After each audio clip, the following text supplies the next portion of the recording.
Ang huling pasahero, isang flight attendant na may pilit na ngiti ang siyang lumabas mula sa arrival gate. Hila-hila ang kanyang maliit na maleta. Sa likod niya, dahan-dahang nagsara ang mga salaming pinto, isang hudyat na tapos na ang lahat. Wala nang darating. Hindi humihinga si Rosal. Nakatitig lamang siya sa nagsarang pinto, habang ang ingay ng buong Naya Terminal 3 ay tila naglaho sa kanyang pandinig. Isang malamig na kamay ang biglang humigpit sa kanyang dibdib.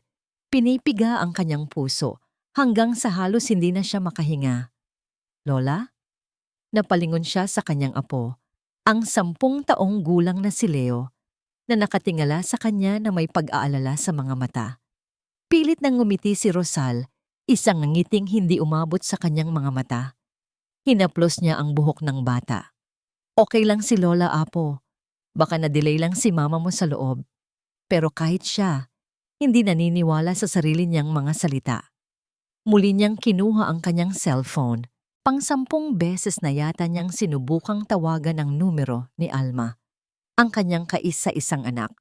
At sa pang-10 pagkakataon, ang masayang ringtone ay nauwi sa malamig na boses ng operator. The number you have dialed is currently unavailable. Pinatay niya ang tawag bago pa matapos ang mensahe. Sa labas, bumubuhos ang malakas na ulan. Ang bawat patak na humahampas sa salamin ng paliparan ay tila maliliit na martilyong pumupukpok sa kanyang sentido. Isang oras na silang naghihintay, isang oras ng tila may nakabarang kung ano sa kanyang lalamunan. Baka naman po nauna na sa baggage claim area, sabi ng isang pamilyar na boses sa kanyang tabi. Si Diego, ang kanyang manugang. Nakatayo ito roon, kalmado, gaya ng dati. Ang kanyang mukha ay gwapo pa rin sa kabila ng pagod sa paghihintay. Ngunit may kung anong kakaiba sa kanyang mga mata ngayon. Isang bagay na hindi mabasa ni Rosal. Pero dapat ay dumaan siya rito, Diego. Nakita sana natin. Mahinang sagot ni Rosal. Hindi kumibo si Diego. Tumitig lang ito sa gate na nagsara. Ang kanyang mga panga ay bahagyang nagtiim. Pagkatapos ng ilang sandali ng katahimikan, tumingin ito kay Rosal. Dito na lang po muna kayo ni Leo. Kukunin ko lang ang kotse para hindi na tayo mabasa ng ulan paglabas. Bago pa man makasagot si Rosal, tumalikod na ito at nagsimulang maglakad palayo. Mabilis, desidido, walang lingon-likod. Sinundan siya ng tingin ni Rosal at doon niya napansin. Hindi man lang nito sinulyapan si Leo. Hindi man lang nito sinabing, bantayan mo si Lola mo. Basta na lamang itong umalis. Ang kakaibang pakiramdam ay muling gumapang sa kanyang puso. Lola, natatakot po ako, bulong ni Leo, at lalong humigpit ang kapit ng bata sa kanyang kamay. Ang mga kamay nito ay nanlalamig. Napabuntong hininga si Rosal, pilit na iwinawaksi ang kaba. Huwag kang matakot, apo. Nandito si Lola. Siguro ay naiihi lang ang mama mo. Ngunit alam niyang palusot na lang iyon. Isang kasinungalingan para pakalmahin ang bata at ang sarili niya. Nagpasiya siyang lapitan ang counter ng airline. Isang dalaga na may maamong mukha ang sumalubong sa kanya. Good afternoon, ma'am. How may I help you? Ineng, yung flight galing Singapore. Lahat na ba ng pasahero ay nakalabas na? Tanong ni Rosal. Nanginginig ang boses. Sinuri ng babae ang kanyang computer. Opo, ma'am. Final disembarkation na po. Sarado na rin po ang gate. Pero ang anak ko, si Alma Reyes.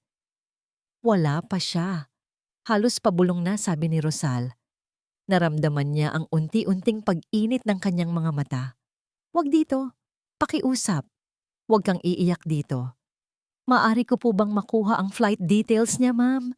Ibinigay ni Rosal ang lahat ng impormasyon. Bawat segundo na nagdaan habang tinitipan ng babae ang keyboard ay parang 1 taon. Sa wakas, tumingin ito sa kanya. Yes, ma'am. Confirmed po.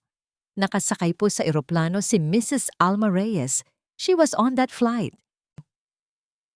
Ang mga salitang yon, sa halip na magbigay ng kalinawan, ay naghatid ng isang alon ng purong takot na rumagasa sa buong katawan ni Rosal. kung nakasakay siya sa eroplano, pero hindi siya bumaba. Nasaan ang anak ko? Nagsimulang umikot ang kanyang paningin. Ang mga anunsyo sa airport, ang mga tawanan ng mga pamilyang nagsusundo, ang tunog ng mga humihilang maleta. Lahat ay naging isang nakabibinging ingay. Napahawak siya sa counter para suportahan ang sarili. Si Diego. Nasaan na si Diego? Dapat ay bumalik na siya. Muli niyang sinubukang tawagan ang manugang. Ring lang ito ng ring. Walang sumasagot. Panik. Purong. Hindi mapigilang panik ang nagsimulang kumain sa kanyang sistema. Naramdaman ni Rosal ang paggapang ng lamig mula sa kanyang mga paa paakyat sa kanyang dibdib. Niyakap niya si Leo na nagsimula na ring humikbi. May mali. May napakasamang nangyayari. Habang nakatayo siyang tulala sa gitna ng magulong paliparan, isang lalaking nakauniforme ng airport security ang dahan-dahang lumapit sa kanila. Ang mukha nito ay seryoso. Ang kanyang mga mata ay tila hinahanap sila sa gitna ng maraming tao. Tumigil ito sa harap ni Rosal. Ginang, magalang na sabi nito, ngunit may bigat sa kanyang boses. Kayo po ba ang kamag-anak ni Alma Reyes? Tumango si Rosal, hindi makapagsalita. Tumingin ang gwardiya sa paligid, na tila tinitiyak na walang ibang nakakarinig, bago ito muling nagsalita sa mas mahinang boses. May problema po. Ang lakad papunta sa opisina ng security ay ang pinakamahabang lakad sa buong buhay ni Rosal. Bawat hakbang sa makintab at malamig na sahig ay isang mabigat na pag-angat ng paa. Ang mga puting ilaw sa itaas ay tila sumisilaw sa kanyang paningin. Ang hangin ay may amoy ng panlinis at artificial na air freshener. Isang amoy na biglang naging kasuklam-suklam para sa kanya. Hawak niya ng mahigpit ang kamay ni Leo na tahimik na sumusunod sa kanya. Ang maliliit nitong mga hakbang ay halos hindi marinig. Ang opisina ay maliit at kulob. 2 pulis ang naghihintay sa kanila. Isang mas matanda na may malumanay na mukha at isang mas bata na may seryosong tindig.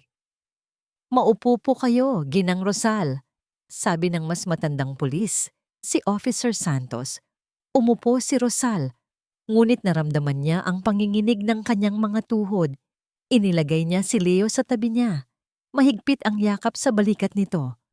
Officer, ang anak ko po, si Alma. Hindi niya matapos ang sasabihin.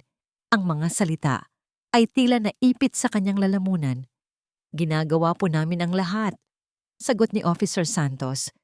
Sinusubukan na po naming i-trace ang cellphone ng anak ninyo at ng asawa niya, si Diego Marquez.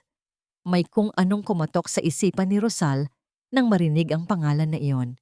Diego. Ang pangalang minsan ay naghatid sa kanya ng kapanatagan, ngayon ay nagdudulot ng lason sa kanyang pandinig. Ang mas batang pulis ay nag-abot ng isang basong tubig sa kanya. Kailangan po naming itanong, Ginang, gaano niyo na po katagal kakilala si G. Marquez? Mahigit 2 taon na, nung ikasal sila ni Alma. Nagkatinginan ang 2 pulis, isang tingin na nagpabilis ng tibok ng puso ni Rosal. May problema ba? Tanong niya. Huminga ng malalim si Officer Santos.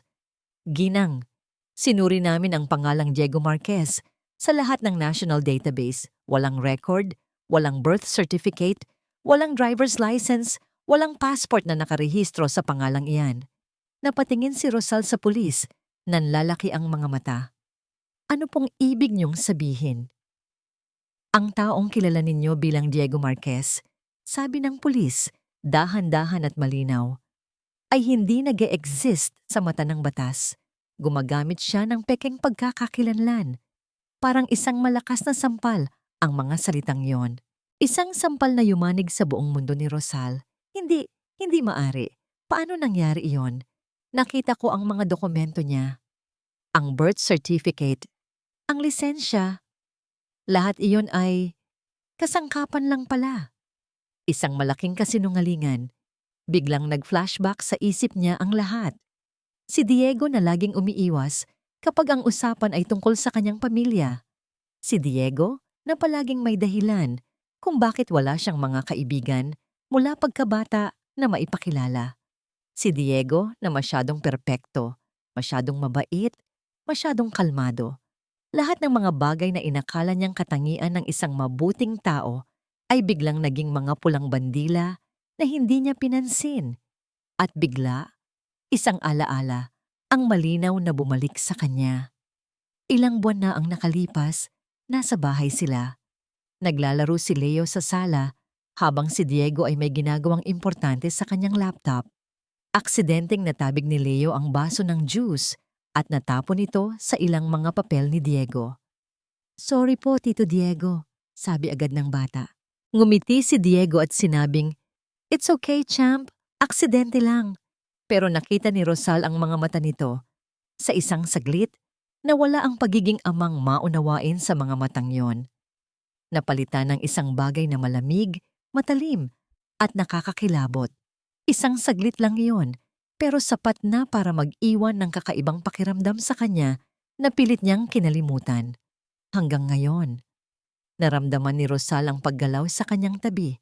Niyakap niya si Leo ng mas mahigpit. Doon niya napansin na nanginginig ang buong katawan ng bata. Hindi dahil sa lamig, kundi dahil sa takot. "Apo?" Mahinang tawag niya. "May problema ba?" Umiling lang si Leo, pero nakita ni Rosal ang mga luhang namumuo sa mga mata nito. "Leo, sabihin mo kay Lola, may ginawa ba sa'yo si Tito Diego mo?" Biglang humagulgol ang bata. Isang iyak na puno ng takot na matagal nang kinikimkim. Yumakap ito ng mahigpit kay Rosal. Isinubsob ang mukha sa kanyang dibdib. "Lola," sabi po niya. Garalgal ang boses ng bata sa pagitan ng mga hikbi. Sabi po niya, "Huwag daw po akong mag-iingay." "Anong ibig mong sabihin, Apo? Anong sinabi niya?" Itinaas ni Leo ang kanyang ulong puno ng luha. Ang kanyang mga mata ay nagmamakaawa. "Narinig ko po siyang kausap si Mama sa telepono kagabi. Galit po siya. Pagkatapos po, nakita niya na ako. Hinawakan niya po ako sa braso. Mahigpit po, Lola. At sabi niya," huminto ang bata. Humihinga ng malalim na tila natatakot sabihin ang mga susunod na salita. Sabi niya po, "Huwag kang magsalita kung ayaw mong mapahamak ang mama mo." Sa sandaling iyon, ang yelo sa puso ni Rosal ay biglang nagliyab. Isang nag-aalab na galit ang biglang pumalit sa takot. Ang imahe ng kanyang apo na tinatakot ng halimaw na yon. Ang imahe ng kanyang anak na napaniwala sa isang kasinungalingan, isang demonyo. Pinatuloy niya ang isang demonyo sa kanyang pamilya. Niyakap niya si Leo. "Shh! Tapos na, Apo. Ligtas ka na. Hindi ka na niya sasaktan." Pero habang sinasabi niya ang mga yon, isang tanong ang sumisigaw sa kanyang isipan. Paano naman si Alma? Ligtas ba ang anak ko? Tumingin siya kay Officer Santos. Ang kanyang mga mata ay nag-aapoy na ngayon sa determinasyon at galit. "Hanapin ninyo siya. Hanapin ninyo ang taong iyon." Tumango ang pulis. Ang kanyang muka ay lalong sumeryoso. Tumingin siya sa kanyang kasama. Pagkatapos ay muling bumaling kay Rosal. May kung anong pag-aalinlangan sa kanyang boses na tila nag-iingat sa kanyang sasabihin. "Ginang," seryosong sabi niya, "ang asawa ng anak ninyo ay hindi isang ordinaryong tao." Huminto siya sandali. Hinahayaan ang bigat ng kanyang mga salita na lumubog. Posibleng sangkot siya sa isang malaking sindikato. Walang nagsalita sa biyahe pa uwi.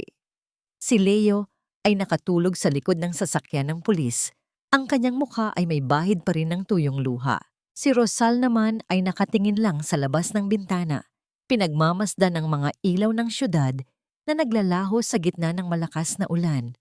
Ang bawat patak ng ulan sa salamin ay tila isang luhang hindi niya kayang ilabas.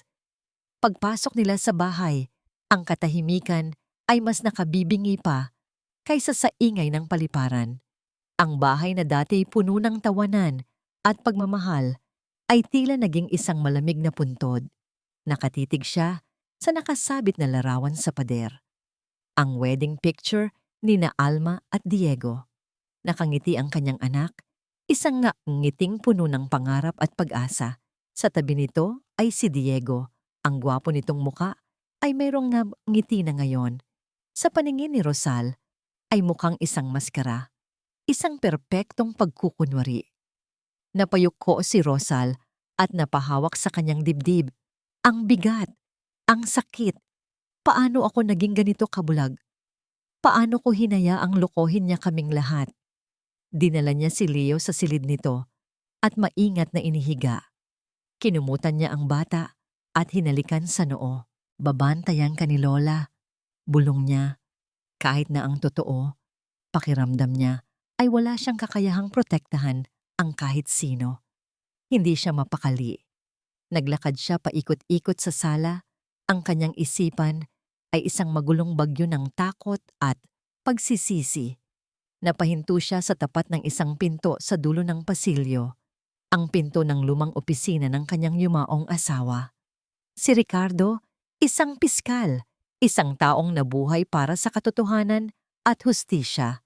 Ilang taon na rin mula nang huli siyang pumasok doon. Matapos itong mamatay, isinara niya ang pinto na yon na para bang sa paggawa noon ay maisasara niya rin ang sakit ng pagkawala nito. Ngunit ngayon, sa gitna ng kanyang kawalan ng pag-asa, tila may kung anong humihila sa kanya papasok. Isang pangangailangan na kumonekta sa lakas at talino ng lalaking minahal niya. Dahan-dahan niyang pinihit ang seradura. Isang amoy ng alikabok at mga lumang papel ang sumalubong sa kanya. Ang lahat ay nasa ayos pa rin. Kung paano ito iniwan ni Ricardo, ang mga libro ng batas sa estante, ang kanyang lumang pluma sa ibabaw ng mesa, ang kanyang salamin. Para siyang tanga. Ano bang hinahanap niya rito? Isang sagot mula sa nakaraan? Nagsimula siyang magpunas ng alikabok, isang paraan para ilipat ang kanyang atensyon. Ang kanyang mga kamay ay gumagalaw ng walang direksyon hanggang sa napadpad siya sa isang lumang cabinet na gawa sa kahoy. Sa pinakailalim na drawer, may isang kahon. Isang simpleng kahon na gawa sa kahoy na nara, puno ng mga lumang folder na naninilaw na. Alam niyang ito ang mga personal files ng kanyang asawa. Mga kasong hindi niya maiwan sa opisina, mga kasong umuuwi sa kanya sa gabi. Dahil sa kung anong bugso ng damdamin, binuksan niya ito. Mga report ng pulis, mga litrato, mga sulat kamay na tala. Kaso ng pagnanakaw, estafa, kidnapping. Binuklat niya ang mga ito, isa-isa, hanggang sa isang folder ang nakaagaw ng kanyang pansin, ang nakasulat sa labas. Syndicate Case, Unsolved. Binuksan niya ito. Ang kaso ay tungkol sa isang human trafficking syndicate na nag-ooperate sa iba't ibang pantalan at paliparan sa bansa. Mga babaeng bigla na lang nawawala na parang bula. Nanginginig ang mga kamay ni Rosal habang binabasa ang mga sulat kamay na tala ng kanyang asawa sa gilid ng mga pahina. Modus, gumagamit ng charm at pangako ng magandang buhay. Target, mga babaeng mayaman pero naghahanap ng pagmamahal. Bumilis ang tibok ng kanyang puso. Nagpatuloy siya sa pagbabasa. Ang mga tala ay puno ng frustrasyon. Paulit-ulit na nababanggit ni Ricardo ang tungkol sa isang anino, isang leader na napakagaling magtago, na gumagamit ng iba't ibang pangalan. At doon, sa isang maliit na papel na nakasingit sa pagitan ng 2 pahina, nakita niya ito.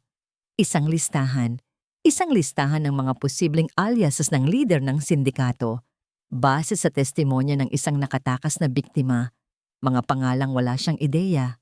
Miguel, Arthur, David, at ang pang-4 na pangalan sa listahan. Isang pangalan na halos ikahimatay niya. Isang pangalan na kadarating lang mula sa mga labi ng pulis sa paliparan. Alejandro De Luca. Ito ang isa sa mga pekeng pangalan na ibinigay sa kanya ng mga pulis kanina. Isa sa mga pagkakakilanlan ni Diego. Nabitiwan ni Rosal ang folder. Ang mga papel ay nagsabog sa sahig na parang mga tuyong dahon. Napasandal siya sa pader. Hinahabol ang kanyang hininga. Hindi ito coincidence. Ang halimaw na kumuha sa kanyang anak ay ang parehong halimaw na tinutugis ng kanyang asawa noon. Kinuha niya muli ang folder, ang kanyang mga mata ay ligaw na naghahanap ng petsa.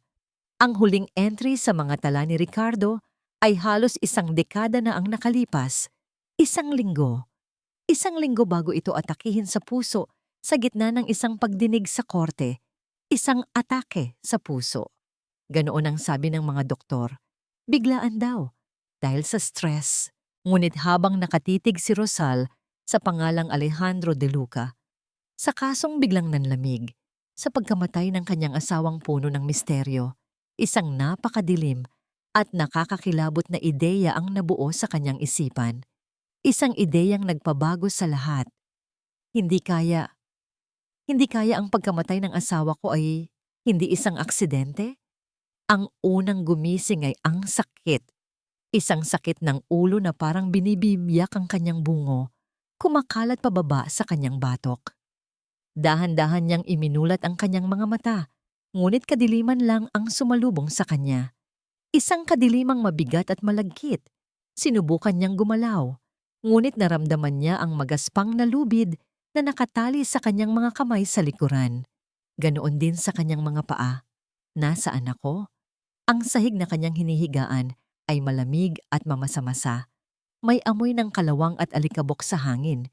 Sa di kalayuan, may naririnig siyang ritmikong tunog ng pumapatak na tubig. Sinubukan niyang alalahanin ang huling nangyari.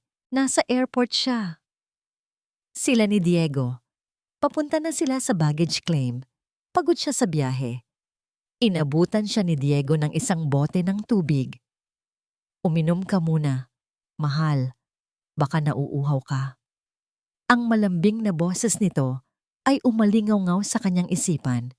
Ang ngiti nito, ang pag-aalala sa mga mata nito, uminom siya. Pagkatapos noon, blanko na ang lahat. Isang malamig na takot ang biglang gumapang sa kanyang buong katawan. Mas malamig pa kaysa sa sementong sahig. Diego, nasaan ka? Anong nangyari? Isang malakas na kalansing ng susi sa labas ang pumutol sa kanyang pag-iisip. Isang pinto ang bumukas at isang guhit ng liwanag ang pumasok, pansamantalang bumulag sa kanya. Isang anino ng tao ang pumasok at isinara ang pinto. Isang bombilya sa itaas ang biglang umilaw at kinailangan ni Alma na ipikit ang kanyang mga mata sa biglaang liwanag. Nang muli siyang dumilat, nakita niya kung sino ito. Ang babaeng security guard sa airport. Ang babaeng ngumiti sa kanya kanina at nagsabing, "Welcome home, ma'am." Ngunit ngayon, wala na ang nginan ang ngiti. Ang kanyang mukha ay kasing tigas at kasing lamig ng mga pader na nakapaligid sa kanila. Gising ka na pala," sabi ng babae. Ang boses nito ay walang emosyon. "Nasaan ako? Anong kailangan niyo sa akin?" tanong ni Alma. Pinipilit na itago ang panginginig sa kanyang boses. "Ang asawa ko. Hinahanap na niya ako." Isang mapaklang tawa ang kumawala sa babae. "Ang asawa mo? Siya nga ang nag-utos sa aking dalhin ka rito." Parang isang bombang sumabog ang mga salitang yon sa loob ng isipan ni Alma.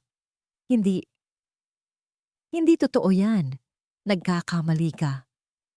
Hindi sumagot ang babae. Naglakad ito papunta sa isang sulok at may kinuha. Isang piraso ng tinapay at isang maliit na bote ng tubig. Inihagis niya ito sa sahig, malapit sa paanan ni Alma. "Kumain ka. Kailangan mo ng lakas para sa biyahe mo mamaya." Bago pa man makapagtanong si Alma, tumunog ang cellphone na ng babae. Sinagot niya ito. "Hello, sir." "Opo, gising na siya." "Oo, maayos ang lahat. Walang problema." Nakikinig lang si Alma. Ang kanyang puso ay dumadagundong sa kanyang dibdib. May kung anong pamilyar sa mahinang boses na nagmumula sa kabilang linya kahit nagaralgal ito dahil sa signal. Sige po, sabi ng babae. Ihahanda ko na siya. Aalis ang cargo flight mamayang gabi. Cargo flight, ang salitang iyon ay tumusok sa puso ni Alma na parang isang kutsilyo, hindi pasahero, karga. Isang bagay na ililipat mula sa isang lugar patungo sa isa pa. Biglang naging malinaw ang lahat. Si Diego ba yan? Tanong ni Alma. Ang kanyang boses ay basag na. Si Diego ang kausap mo, hindi ba? Ibinaling ng babae ang kanyang malamig na tingin sa kanya. Ibinaba nito ang telepono. Manahimik ka. Bakit? Bakit niya ito ginagawa sa akin? Mahal niya ako. Sigaw ni Alma. Ang mga luha ay nagsimula nang bumuhos sa kanyang mga pisngi. Sa unang pagkakataon, isang emosyon ang gumuhit sa mukha ng babae. Awa? Hindi. Pagkasuklam. Lumuhod ito sa harap ni Alma. Ang kanyang mukha ay ilang pulgada na lang ang layo. Akala mo mahal ka niya?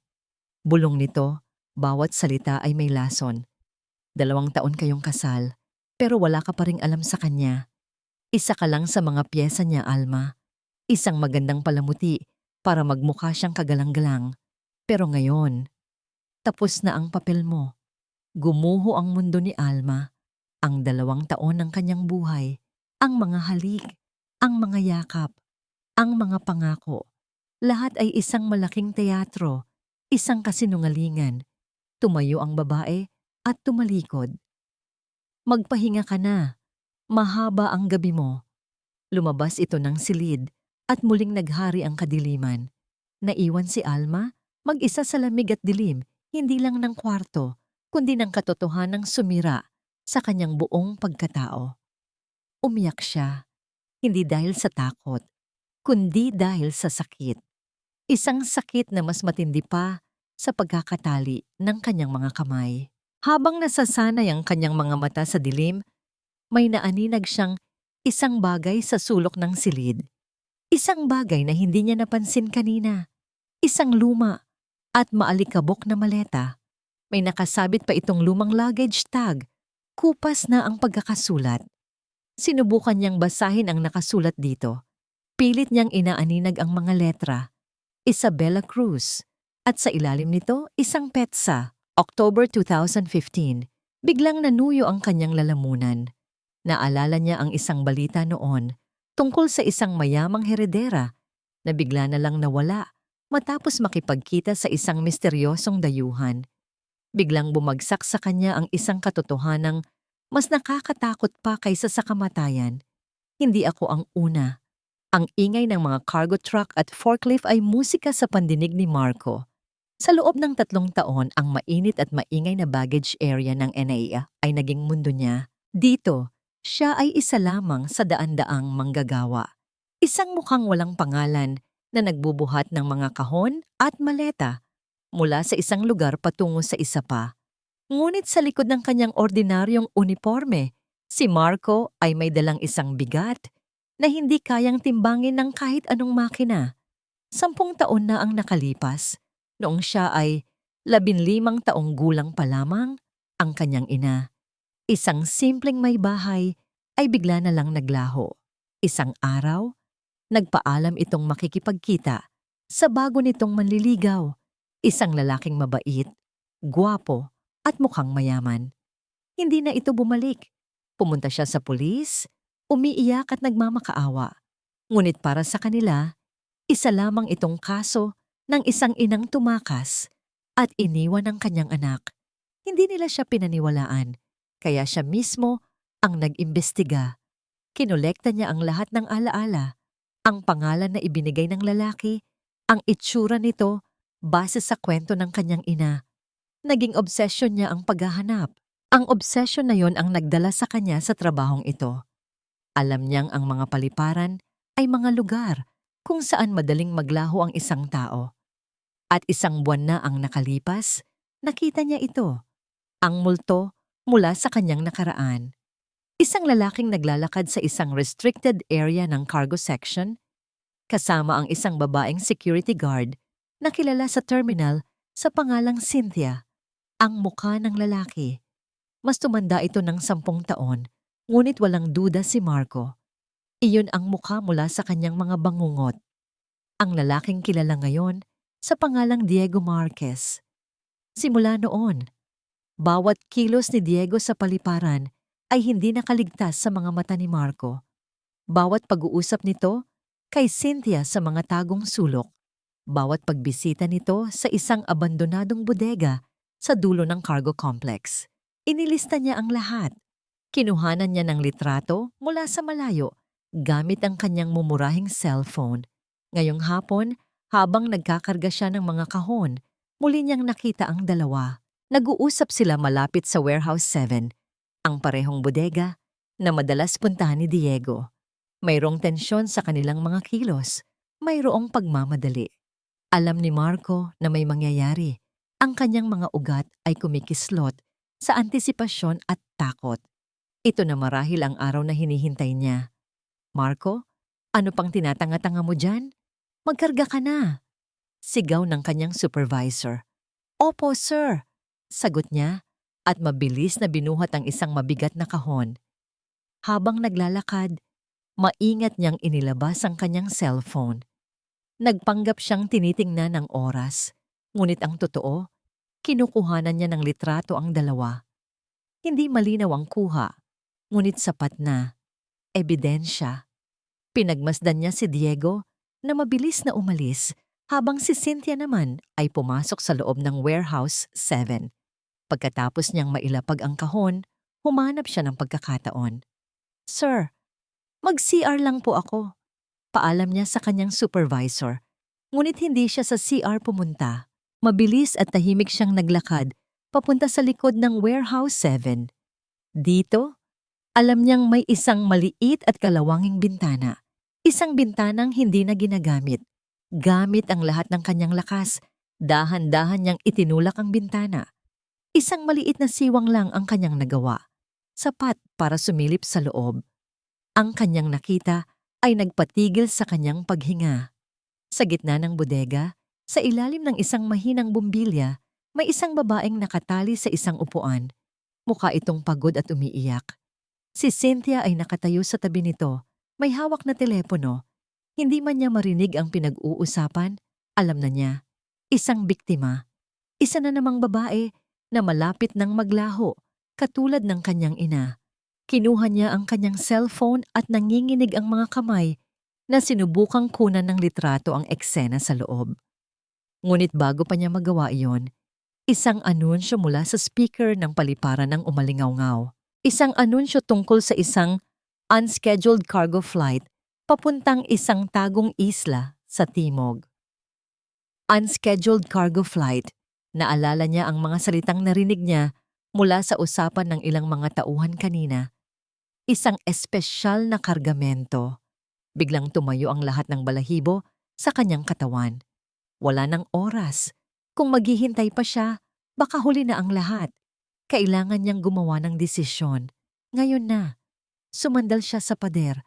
Ang kanyang puso ay kumakarera. Pwede siyang sumigaw. Pwede siyang gumawa ng eksena. Ngunit alam niyang si Cynthia ay hindi nag-iisa. Ang sindikato ay may mga mata sa lahat ng dako. Isang maling galaw at hindi lang ang babae sa loob ang mapapahamak, kundi pati na rin siya. Pulis. Kailangan niya ng pulis. Ngunit paano? Paano niya sila aabisuhan nang hindi siya napapansin? Isang ideya ang biglang pumasok sa kanyang isipan. Isang ideyang mapanganib, ngunit maaaring epektibo. Mabilis siyang tumakbo pabalik sa kanyang pwesto. Kinuha niya ang isang walkie-talkie mula sa ibabaw ng isang crate. Isang radyong ginagamit para sa komunikasyon sa pagitan ng mga ground crew. Pinalitan niya ang frequency sa emergency channel. Isang channel na alam niyang sinusubaybayan ng airport police. Naghahanap siya ng isang tagong lugar sa likod ng mga nakatambak na kahon. Nanginginig ang kanyang mga kamay habang itinataas ang radyo sa kanyang bibig. Sinubukan niyang baguhin ang kanyang boses. Ginawa itong mas mababa at garalgal. Dispatch, may emergency sa Warehouse 7. Ulitin ko. Emergency sa Warehouse 7, sabi niya. Ang kanyang boses ay halos pabulong. Sino ito? Magpakilala ka. Sagot ng isang boses mula sa kabilang linya. Hindi siya sumagot. Itinapon niya ang walkie-talkie sa ilalim ng mga kahon at mabilis na naglakad palayo, pabalik sa kanyang trabaho na para bang walang nangyari. Ang kanyang puso ay bumabayo sa kanyang dibdib. Umaarte siyang nagbubuhat ng mga kahon, ngunit ang kanyang mga mata ay nakatuon sa direksyon ng Warehouse 7. Nagdasal siya. Nagdasal siya na narinig nila ang kanyang tawag. Nagdasal siya na seryosohin nila ito. Nagdasal siya na sana, sa pagkakataong ito, may isang taong makinig para sa babaeng nasa loob at para sa kanyang ina. Ang lumang folder ay tila mas mabigat pa kaysa sa ginto habang bitbit ito ni Rosal pabalik sa istasyon ng pulis. Hindi na siya umiiyak. Ang mga luhang pumuno sa kanyang mga mata kaninang madaling araw ay napalitan ng isang malamig at matigas na determinasyon. Pagdating niya roon, si Officer Santos agad ang sumalubong sa kanya. Nang makita ang ekspresyon sa mukha ni Rosal, alam niyang may nagbago. Ginang Rosal, kailangan kong makausap ang hepe ninyo, sabi niya. Ang kanyang boses ay matatag at walang panginginig. Agad-agad, dinala siya ni Officer Santos sa isang mas malaking opisina sa dulo ng pasilyo. Ang lalaking nakaupo sa likod ng mesa ay mas matanda.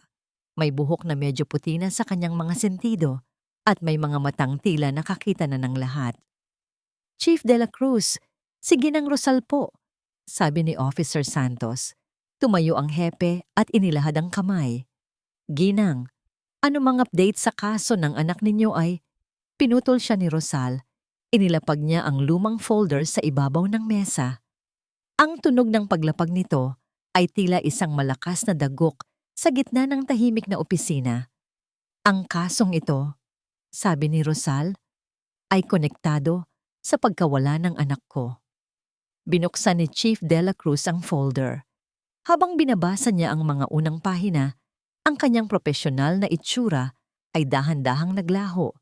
Ang kanyang mga kilay ay nagsalubong. Ang kanyang panga ay nagtiim. Kinuha niya ang listahan ng mga alias at tinitigan ito ng matagal.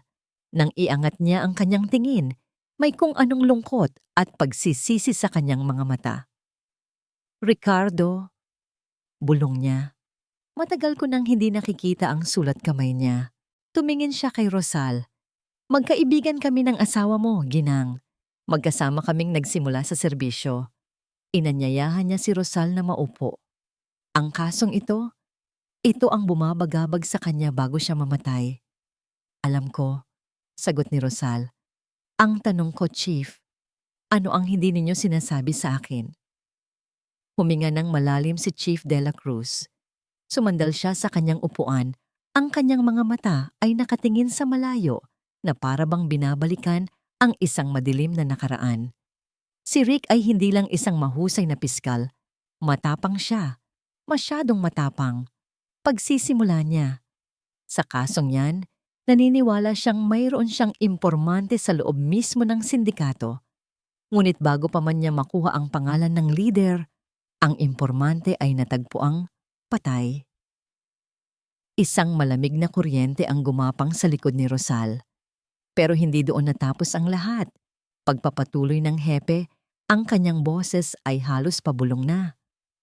Ang huling linggo ng buhay niya, paulit-ulit niyang sinasabi sa akin na may mali. Na ang sindikato ay laging isang hakbang sa unahan. Naniniwala siyang may daga sa loob. Daga? Isang traidor. Malinaw na sabi ni De La Cruz. Isang tao sa loob ng pulisya o ng korte na nagbibigay ng impormasyon sa sindikato at malapit na niya itong mapangalanan. Malapit na, Rosal. Napahawak si Rosal sa braso ng upuan. Ang hangin sa silid ay tila biglang lumipis. Hindi atake sa puso ang pumatay sa kanya, Rosal. Sabi ng hepe, ang kanyang mga mata ay puno ng pait. Ang katotohanan ang pumatay sa kanya. Sa sandaling iyon, lahat ng piraso ng puzzle ay nagkabit-kabit sa isipan ni Rosal. Ang paglapit ni Diego kay Alma ay hindi isang pagkakataon. Ito ay isang plano, isang masalimuot at demonyong plano ng paghihiganti. Pinuntirya niya ang anak ng taong halos magpabagsak sa kanya. Ginamit niya ang pag-ibig ni Alma, ang kahinaan nito, para yurakan ang alaala ng isang mabuting tao. Ang kanyang kasal sa anak ko ay isang tropeo.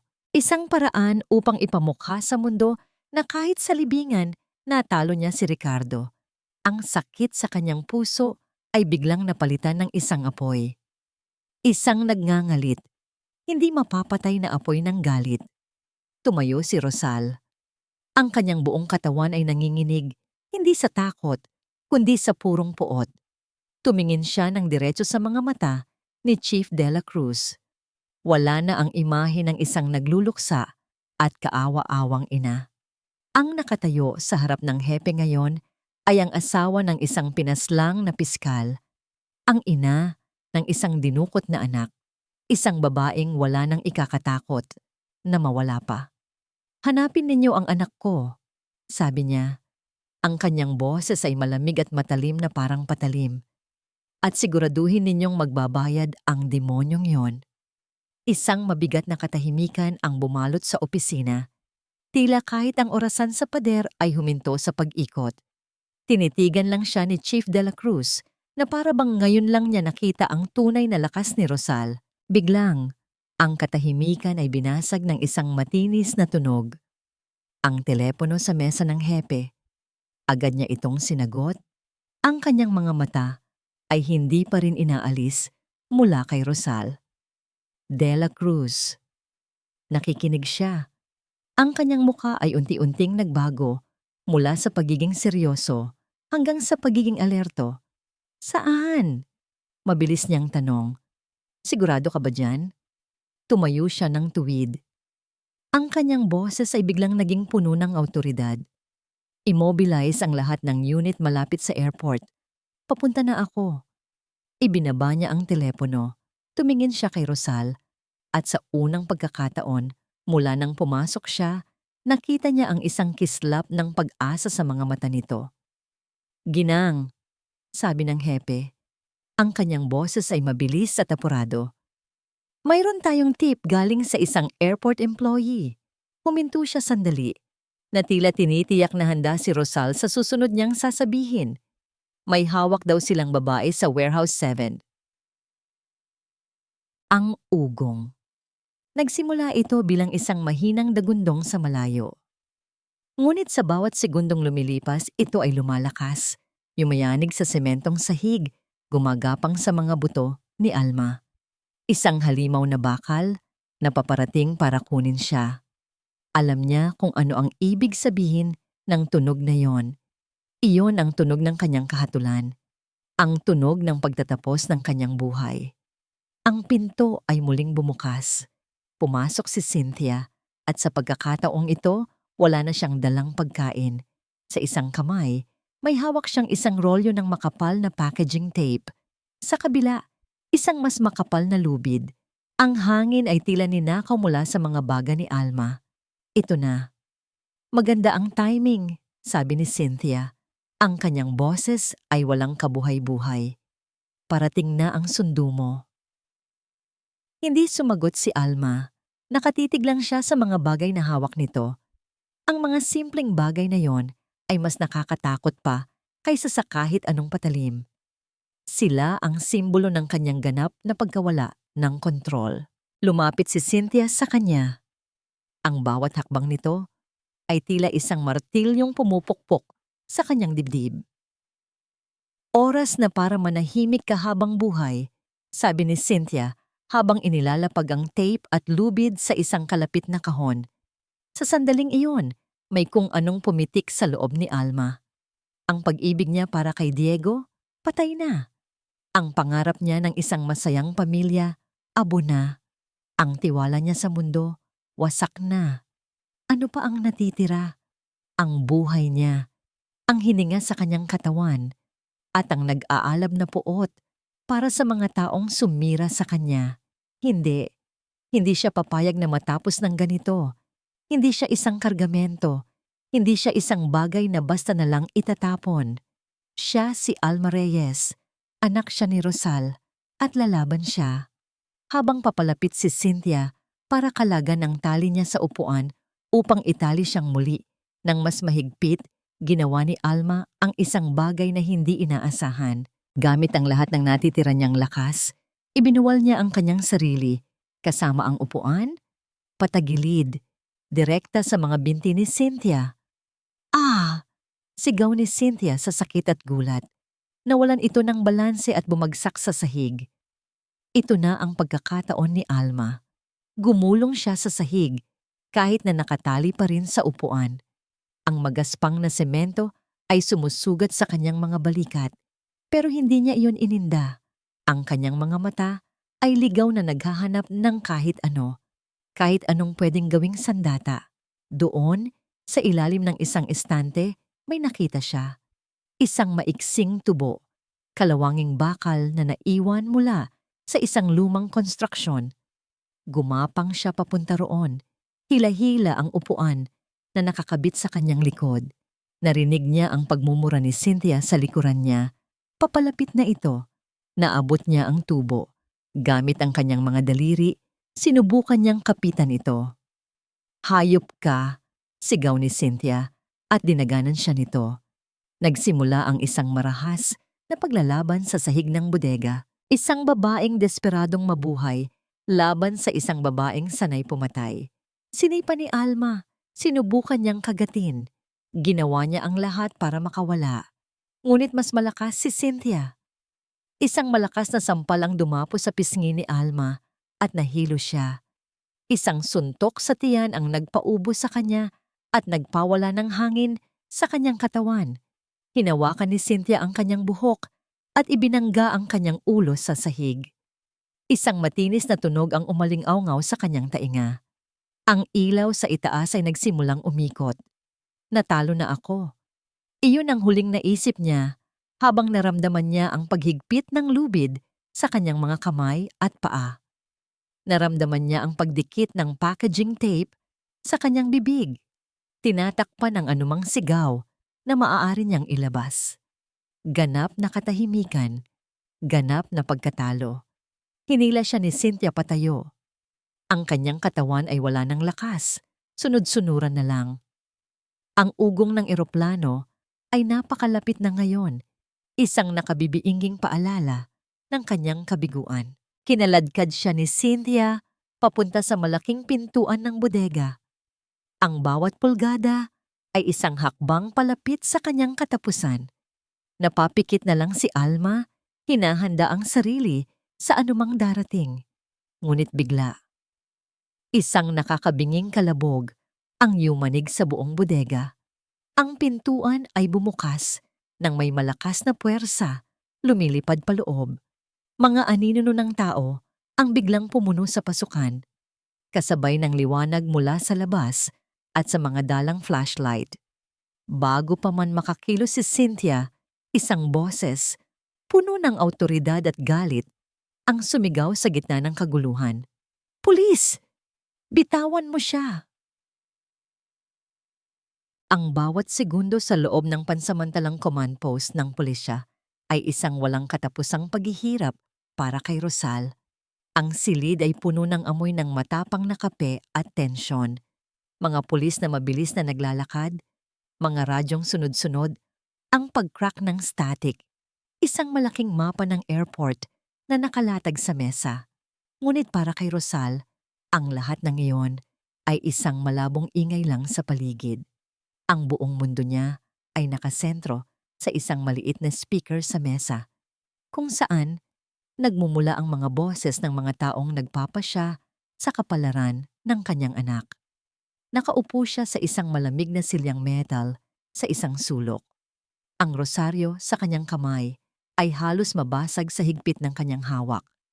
Ang bawat pag-crack ng radyo ay tila isang kislap ng kuryente na dumadaloy sa kanyang mga ugat, nagpapatindig sa lahat ng balahibo sa kanyang batok. "Lahat ng team, pwesto na," sabi ng boses ni Chief De La Cruz mula sa speaker. "Hintayin ang hudyat ko. Huwag kayong papasok hanggat wala akong sinasabi." Napapikit si Rosal. Ang kanyang mga labi ay walang tigil sa pagbulong ng mga dasal. Diyos ko, iligtas niyo po ang anak ko. Pakiusap. Ilang pinto lang ang layo. Sa isang mas maliit na opisina, si Marco ay kaharap ang isang imbestigador. Nanginginig pa rin ang kanyang mga kamay, ngunit ang kanyang boses ay buo at desidido. Ilang linggo ko na po siyang sinusubaybayan, sir. Sabi niya, habang itinuturo ang isang guhit sa isang simpleng layout ng bodega na idinrawing niya sa papel. Palagi siyang pumapasok sa main door, pero may isa pang pinto sa likod. Maliit lang po iyon, papunta sa isang eskinita kung saan pwedeng pumarada ang isang van nang hindi napapansin. Tinitigan siya ng imbestigador. Bakit ngayon mo lang ito sinabi sa amin, iho? Tumingin si Marco sa sahig. Isang imahe ng kanyang ina, nakangiti at masaya, ang biglang sumagi sa kanyang isipan. Dahil po 10 taon na ang nakalipas, sinabi ko na rin po ito sa mga pulis. Mahinang sagot niya. Pero walang naniwala sa isang batang katulad ko. Ngayon po, hindi na ako bata. Tumango ang imbestigador. Isang guhit ng pag-unawa at respeto ang lumitaw sa mukha nito. Kinuha nito ang radyo. Chief, may bagong impormasyon. May access point sa likod. Narinig ni Rosal ang bagong impormasyon sa radyo. Narinig niya ang pagbabago sa plano.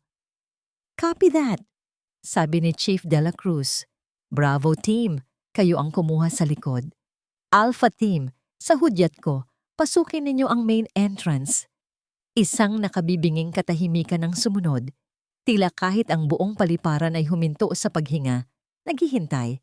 Pagkatapos, ang boses ng hepe ay muling umalingaw-ngaw, matatag at malakas. Breach! Breach, go! Biglang napuno ang radyo ng ingay. Mga sigawan, mga yabag ng paa na tumatakbo, mga utos na sinisigaw. Alpha team is in! Clear ang unang kwarto. Bravo team, papasok na sa likod. Napahawak si Rosal sa mesa. Ang kanyang mga buko ay namumuti sa higpit ng kapit. Ang bawat sigaw na naririnig niya ay tila isang suntok sa kanyang sikmura. Nandoon sa loob ang anak niya. Nandoon si Alma sa gitna ng lahat ng ito. Bigla, isang putok ng baril ang umaling-awngaw mula sa speaker. Malakas, malapit. Napatalon si Rosal sa kanyang upuan. Isang pigil na sigaw ang kumawala sa kanyang lalamunan. Pagkatapos ng putok, katahimikan. Isang segundong katahimikan na mas nakakatakot pa kaysa sa lahat ng sigawan. Ang kanyang puso ay tumigil sa pagtibok. Status report! Anong nangyari? Sigaw ni Chief De La Cruz sa radyo. Ang kanyang boses ay may bahid na ng pag-aalala. Walang sumasagot. Hindi. Pakiusap. Hindi. At pagkatapos, isang boses ang bumasag sa katahimikan. Isang boses na pagod, ngunit malinaw. Suspect is down. Hawak na namin siya. The victim is secure.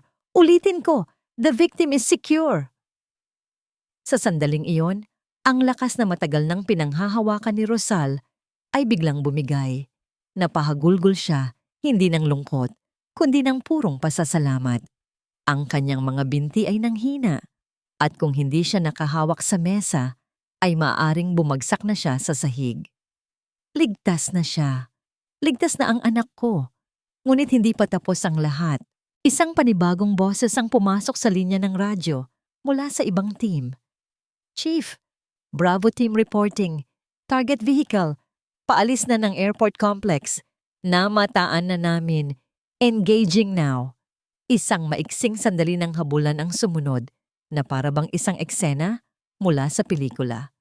Hinarangan na namin siya. Wala na siyang matatatakbuhan. Susuko na siya. Target is apprehended. Ulitin ko, si Diego Marquez ay hawak na namin. Tapos na. Sa wakas, tapos na ang lahat. Dahan-dahang itinaas ni Rosal ang kanyang ulo. Ang kanyang mukha ay basang-basa ng luha. Sa gitna ng kanyang malabong paningin, nakita niya si Chief De La Cruz na nakatayo sa may pinto ng opisina. Nakatingin sa kanya. Lumakad ito palapit sa kanya. Inalis nito ang kanyang sombrero bilang tanda ng paggalang. Isang maliit at pagod na ngiti ang sumilay sa labi ng hepe. Lumuhod ito ng bahagya para magpantay ang kanilang mga mata. "Ginang Rosal," sabi nito, ang kanyang boses ay malumanay na ngayon. "Nahanap na po natin si Alma." Huminto ito sandali. Hinahayaan ang mga salita na dahan-dahang pumasok sa isipan ni Rosal. Ligtas na siya. Ilang sandali o ilang oras? Hindi niya alam. Ang oras ay tila nawalan ng kahulugan para kay Alma. Ang mundo niya ay isang magulong halo ng mga kumukutitap na ilaw, mga sigawan, at mga aninong mabilis na gumagalaw. May mga kamay na maingat na kumakalas sa mga lubid sa kanyang katawan. May isang magaspang ngunit mainit na kumot na ibinalot sa kanyang mga balikat. May mga boses. Pero malalayo ang mga ito na para bang nanggagaling sa ilalim ng tubig. Mga boses na nagtatanong kung ayos lang siya, kung may masakit ba sa kanya. Hindi siya makasagot. Ang tape sa kanyang bibig ay naalis na. Ngunit ang kanyang mga salita ay tila naipit pa rin sa kanyang lalamunan, kasama ng takot at sakit. Nakatayo lang siya roon, nanginginig sa gitna ng kaguluhan. Ang kanyang mga mata ay nakatitig sa kawalan. Pakiramdam niya ay isa siyang manika na basag na hindi na alam kung paano muling gumalaw. Hanggang sa narinig niya ito. "Alma." Isang boses. Isang boses na kayang tumagos sa kahit anong ingay, sa kahit anong pader ng takot na itinayo niya sa kanyang paligid. Dahan-dahan niyang ibinaling ang kanyang ulo sa direksyon ng boses na yon, sa gitna ng mga pulis at mga paramedic. Sa likod ng dilaw na police line, nakita niya ito, ang kanyang ina. Ang mukha ni Mama Rosal ay puno ng luha, puno ng pag-aalala, puno ng pagmamahal. Sa isang iglap, ang lahat ng ingay ay naglaho. Ang mga kumukutitap na ilaw ay lumabo. Ang buong mundo ni Alma ay lumiit hanggang sa magkasya na lang sa isang tao. Si Mama. Tumakbo si Rosal. Hindi na pinansin ang mga pulis na sumusubok na pigilan siya. Tumakbo siya na parang walang ibang nakikita kundi ang kanyang anak. At nang sa wakas ay narating siya nito, naramdaman ni Alma ang isang yakap. Isang yakap na tila kayang buuin muli ang lahat ng basag na piraso sa kanyang pagkatao. Ang init. Ang pamilyar na amoy ni Mama. Ang higpit ng yakap na nagsasabing, "Nandito na ako. Ligtas ka na." Doon na bumigay ang lahat ng pader na itinayo ni Alma. Doon na bumuhos ang lahat ng luhang matagal niyang pinigilan. Humagulgol siya sa balikat ng kanyang ina. Isang iyak ng isang batang nawala at sa wakas ay natagpuan na. "Shh! Nandito na si Mama, anak. Tapos na." Bulong ni Rosal sa kanyang tainga. Ang boses nito ay basag din dahil sa pag-iyak. "Ma." Simula niya ang kanyang boses ay isang basag na bulong. "Ma, akala ko hindi na ako makakabalik. Nandito ka na. Hindi na kita iiwan." Sagot ni Rosal at lalo pa nitong hinigpitan ng yakap. Dinala siya ng mga paramedic sa isang stretcher. Ngunit kahit habang dinadala siya palayo, hindi niya binitiwan ang kamay ng kanyang ina. Iyon ang kanyang tanging angkla sa realidad. Ang tanging patunay na hindi ito isang panaginip. Sa loob ng ambulansya, ang tunog ng sirena ay isang paalala na papalayo na sila sa bangungot na yon. Nakahiga siya, ngunit ang kanyang mga mata ay nakatitig lamang sa mukha ng kanyang ina. Pinunasan ni Rosal ang kanyang buhok, inayos ang kanyang kumot, mga simpleng kilos na naghatid ng kapanatagan na matagal nang hinahanap ni Alma. Sa ilalim ng kaligtasan ng mga bisig ng kanyang ina, sa wakas ay naramdaman niya ang pagod. Isang pagod na hindi lang pisikal, kundi emosyonal. Dahan-dahan, bumigat ang kanyang mga talukap. Ang huling naramdaman niya bago siya tuluyang makatulog ay ang mainit na kamay ni Rosal na mahigpit na nakahawak sa kanya. Habang tinutulak ang stretcher, papasok sa main hall ng airport papunta sa labasan, sandaling nagmulat ang mga mata ni Alma dahil sa ingay. Ngunit sa pagitan ng mga kumukutitap na ilaw at mga anino, isang mukha ang biglang naging malinaw. Si Diego. Nakaposas ito, hawak ng 2 pulis. Ang dati maayos nitong buhok ay magulo. Ang dati kalmado nitong mukha ay puno ngayon ng galit at pagkatalo. Nagtagpo ang kanilang mga mata sa loob lamang ng 1 segundo. Sa mga mata nito, wala na ang pagmamahal na minsan niyang sinamba. Ang nakita niya ay isang sulok na hayop, puno ng puot. At sa sarili niyang mga mata, alam ni Alma na wala na rin ang dati niyang nararamdaman. Wala ng pag-ibig, wala ng sakit, pandidiri na lang. Ang sikat ng araw na tumatama sa bintana ng silid sa ospital ay ang unang tunay na liwanag na nakita ni Alma sa loob ng ilang araw. Hindi ito ang artificial na ilaw ng airport o ang malamlam na bumbilya sa bodega. Ito ay totoo, mainit, at nagbibigay pag-asa. Nakaupo si Rosal sa isang upuan sa tabi ng kama. Mahimbing na natutulog, ang kanyang ulo ay nakasandal sa kutsyon. Ang kanyang kamay ay mahigpit pa ring nakahawak sa kamay ni Alma, kahit sa kanyang pagtulog.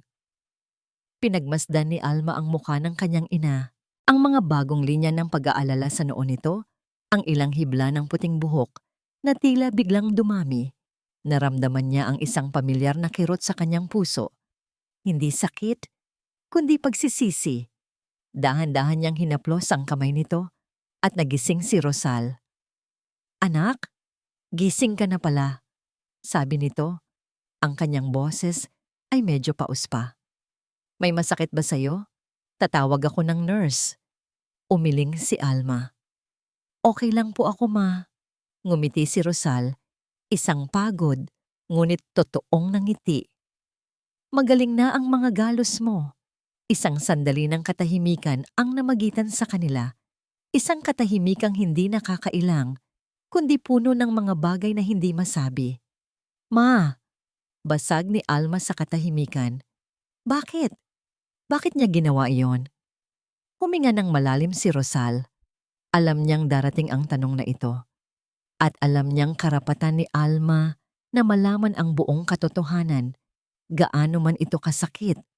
At kaya, dahan-dahan, ikinuwento niya ang lahat. Tungkol sa kanyang Papa Ricardo, tungkol sa kaso, tungkol sa paghihiganti. Bawat salita ay maingat niyang pinili na para bang nag-aalis siya ng mga bubog mula sa isang sariwang sugat. Habang nakikinig, hindi umiyak si Alma. Sa halip, isang kakaibang pakiramdam ng kalinawan ang bumalot sa kanya. Lahat ng mga kakatwang kilos ni Diego, ang pag-iwas nito sa mga tanong tungkol sa nakaraan, ang biglaang pagbabago ng ugali, lahat ay may dahilan na pala. "Hindi pala ako," bulong ni Alma, mas para sa sarili niya kaysa sa kanyang ina. "Hindi pala tungkol sa akin, tungkol pala sa kanya, kay Papa." "Isa kang mabuting tao, Alma," sabi ni Rosal. Hinahaplos ang kanyang buhok at ginamit niya ang kabutihan mo laban sa iyo. Napatingin si Alma sa labas ng bintana, sa asul na langit. "Binulag ako ng pag-ibig, ma. Ayokong makita ang mga senyales dahil ayokong masira ang pangarap ko." Isang butil ng luha ang pumatak mula sa kanyang mata. Ang pangarap ng isang perpektong pamilya. "Walang perpekto, anak," mahinang sagot ni Rosal. "Pero ang totoong pag-ibig hindi nananakit, hindi nangiiwan sa dilim." Isang katok sa pinto ang pumutol sa kanilang pag-uusap. Isang nurse ang pumasok. "May bisita po kayo, ma'am." Sa likod ng nurse, lumitaw ang isang binatang may daladalang isang basket ng prutas. Si Marco. Nagkatinginan sila ni Alma. Walang nagsalita. Ngunit sa kanilang mga mata, merong isang tahimik na pag-unawa. Pareho silang biktima ng parehong halimaw sa magkaibang panahon. Sila ang mga marka ng nakaraan at kasalukuyan ng kasamaan ni Diego. Lumapit si Marco at maingat na inilapag ang basket sa mesa. "Para po sa inyo," sabi nito, medyo nahihiya. Tumingin si Rosal sa binata, ang kanyang mga mata ay puno ng pasasalamat. Iho, walang salitang sapat para pasalamatan ka. Utang namin sa iyo ang buhay ng anak ko. Ngumiti lang si Marco. Ginawa ko lang po ang tama. Para sa kanya. Sabi nito, ang tingin ay na kay Alma at para sa nanay ko. Pagkaalis ni Marco, muling namayani ang katahimikan sa pagitan ng mag-ina. Niyakap ni Rosal si Alma at sa pagkakataong ito, naramdaman ni Alma ang lakas na bumabalik sa kanyang katawan. Hindi ito ang lakas na nakukuha niya mula sa pagmamahal ng isang lalaki, kundi isang lakas na nagmumula sa loob. Isang lakas na nagmula sa pagharap, sa katotohanan, gaano man ito kapait. Ang tunay na pag-ibig ay hindi nananakit. Ulit ni Rosal, na parang isang panalangin. Nagbibigay ito ng kaligtasan. Tumingin si Alma sa kanyang ina at sa unang pagkakataon, sa loob ng napakatagal na panahon, isang tunay na ngiti ang sumilay sa kanyang mga labi. Isang namang ngiting pagod, medyo may pait, ngunit puno ng pag-asa. Alam ko na po yan ngayon, Ma, sabi niya. Magkahawak kamay silang dalawa, nakatingin sa labas ng bintana, pinagmamasdan ng pagsikat ng araw sa isang bagong umaga. Ang dilim ay naglaho na at sa wakas may liwanag na ulit.